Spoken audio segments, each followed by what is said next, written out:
Which number one wide receiver should the Chicago Bears go out there and make a move for? Let's talk about it. What is going on, y'all? Faiz Sports Talk back at it with another video talking, of course, NFL, here to talk about the Chicago Bears and here to talk about the potential number one wide receivers that are available for the Bears to go after this offseason. Now, that does not just include free agency. It includes via trade as well. So I'm going to give you guys a couple of names here, throw them out to you guys, see what you guys think, and give my thoughts on it. So with that being said, if you guys are new to the channel, make sure to go ahead, hit the big red subscribe button down below. Make sure to follow me on all my social media platforms. And as always, guys, hit the bell icon so you're notified every time I drop a new video. Let's get into it. Okay, so it's very clear the Bears still need a number one wide receiver. When we take a look at the current roster and the receivers on the roster, the only guys that really are going to matter that are on the roster for next year guarantees are Darnell Mooney and Chase Claypool. Well, Darnell Mooney could be potentially a number one receiver, but he's more of a number two. And Chase Claypool, even though we did give up a lot of capital for him, a second-round draft pick, which was a bit rich, is also more of a wide receiver 2/3. He's not a number one or hasn't shown it. He can be, so can Mooney. They've got the potential, but they haven't proven it yet. So if that is the case, and let's say Mooney is the number two and Claypool is the number three, then you still need that number one. You still need that guy that can take your young quarterback and elevate him to the next level. We're talking Stephon Diggs for Josh Allen, A.J. Brown for Jalen Hurts. I'm talking that type of impact as a number one receiver. So a couple of names to throw at you guys that could potentially be available. Because here's the thing. Free agency is going to be absolutely awful. Free agent wide receivers are just a bunch of nobodies. We're talking about guys that are, just average, who are going to be commanding and probably getting paid a lot of money. There's a lot of Jacoby Myers out there, and I don't want that, okay? So when we're taking a look at the trade market, you could try to see who's out there. Because remember, last year, Davante Adams wasn't available until he was. Tyreek Hill wasn't available until he was. You get my point here. You go out and probe and see what these receivers will cost from these teams, you might be able to land them. And we'll start right there with Davante Adams, who actually, again, was traded last offseason to the Vegas Raiders. Well, the Vegas Raiders, their season really took a huge turn when they decided to bench Derek Carr and send him home. And that means Derek Carr is probably not going to be with the Raiders next year. And if Derek Carr is not going to be there and they're rebuilding, then why would Davante Adams want to be there? Now, contractually, he's obligated to be there, but he's forced his way out once. He could do it again.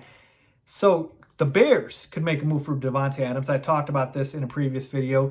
This one, to me, would be a little bit more unlikely just because of the cost. It would cost a lot to give up for Davante Adams, and we already gave up a second-round pick for Chase Claypool. And we're talking about the timeline again. Doesn't fit the timeline as much with Justin Fields, as he is 30 years old and on the back end of his prime. But hey, this is the best wide receiver in football when healthy, arguably. And you go out and see what the cost is. Just see what it is. All right, so that's number one. Number two, DeAndre Hopkins. DeAndre Hopkins could be available because the Cardinals, just like the Vegas Raiders, their season went nowhere. And now Kyler Murray is going to be recovering from an ACL tear. Is Cliff Kingsbury going to be back? Like, what's the future of this team? Again, Hopkins, a guy, back end of his prime, 30 years old. But I feel like this is a more realistic option for the Bears than Davante because he's going to be, I believe, significantly cheaper. I think you can get Hopkins for much less cost than Davante. And Hopkins, man, I would love to have him here. Again, he doesn't fit the timeline either because he is older. But if you give me Hopkins for like 2-3 years, I'm okay with that because he still has shown you this season he's elite, man. He's a target hog. He can catch every ball. Like, I would love some DeAndre Hopkins in Chicago. So go out there, see what the price is for him. A couple more names for you guys. And by the way, shout out to Josh Schrock from NBC Sports, who wrote a fantastic article. And I'm kind of pulling these names out from that article. And I thought he did a great job. One of the best reporters on the Bears. So continuing on, another guy that could be potentially available, Mike Evans, right? Mike Evans with the Bucs. Tom Brady, is he going to play with the Bucs next year? Is he going to go to a different team? If he is, then the Bucs will rebuild, and Mike Evans may want to go somewhere else. We could trade for Mike Evans. Mike Evans is fantastic. 9 straight 1,000-yard seasons. Like, that is the definition of a number one wide receiver. So we could potentially get Mike Evans. Again, cost You definitely want to factor that in, but he's younger than those other guys.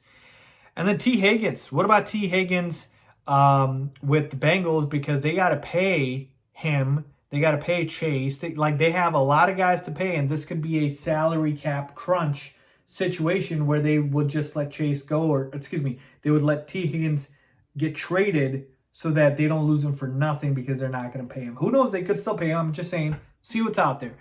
Tyler Boyd's another guy, but he's not a number 1 receiver, so he's more of a 2 or 3.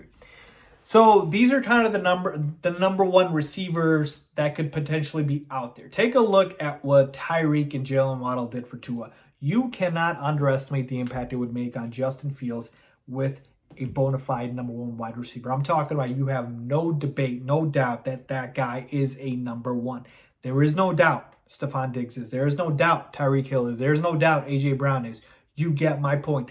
There should be no doubt. With these guys, especially Devontae, DeAndre, even Mike Evans, there is no doubt. No doubt at all. So go out and see what the price is. And also, I want to add, if ultimately we find out we cannot land any of these guys, or the price is too high, they're not available, whatever the case is, I would rather the Bears go ahead and draft a receiver who has the potential to be a number 1 receiver, roll out next year with Mooney, Claypool, and that receiver. I want to take them high in the second or first round. Who knows? We'll see. Probably the second round, but you get my point. If we have multiple first-round picks, we could do that. I want to go ahead and roll with those 3 guys as opposed to overpaying for a mid-tier wide receiver in free agency, like a Jacoby Myers. I'd rather do that. Give me the rookie wide receiver over somebody that's mid in free agency. So that's where I'm at with it.